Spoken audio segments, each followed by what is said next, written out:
بسم اللہ الرحمن الرحیم۔ السلام علیکم ورحمۃ اللہ وبرکاتہ۔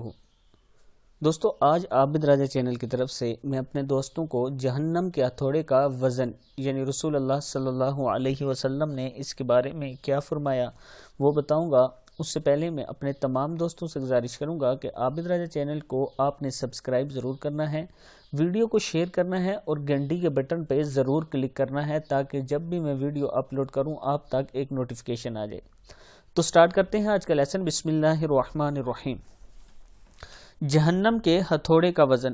رسول اللہ صلی اللہ علیہ وسلم نے فرمایا، اگر جہنم کے لوہے کا ایک گز یعنی ایک حصہ زمین پر رکھ دیا جائے اور اس کو اٹھانے کے لیے تمام انسان اور جنات مل جائیں تب بھی اسے زمین سے نہیں اٹھا سکیں گے۔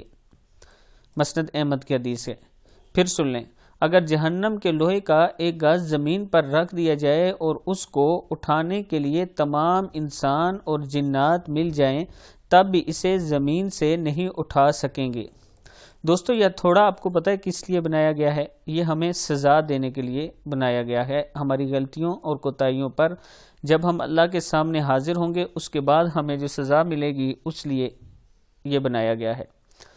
اب اس ہتھوڑے کا اگر اتنا وزن ہے، اس کا ایک چھوٹا سا حصہ اگر زمین پہ رکھ دیا جائے اور رسول اللہ صلی اللہ علیہ وسلم کہتے ہیں کہ تمام انسان اور جن مل کر بھی اس کو نہیں اٹھا سکتے، تو یہ سوچیں کہ اگر ہمیں اللہ نہ کرے اس سے سزا ملے تو ہمارا حال کیا ہوگا۔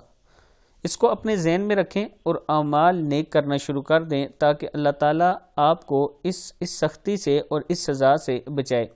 ہر ٹائم اللہ تعالیٰ کے سامنے ہاتھ اٹھا کے دعا کیا کریں کہ اللہ تعالیٰ مجھے سیدھے راستے کے لیے ہدایت دے تاکہ میں سیدھے راستے پر چل سکوں، تیرے کام کر سکوں، نیک اعمال کر سکوں اور جو تیرے راستے بتائے ہوئے ہیں ان پر چل سکوں۔ نماز کی پابندی کریں، روزے کی پابندی کریں، آگے روزے آ رہے ہیں، اور اس کے ساتھ ساتھ صدقہ و خیرات اور استغفار کی پابندی کریں۔ ایسے ہی ہمارے اعمال ٹھیک ہو سکتے ہیں اور ہمارا رب ہم سے راضی ہو سکتا ہے اور آخرت کے عذاب سے ہم بچ سکتے ہیں۔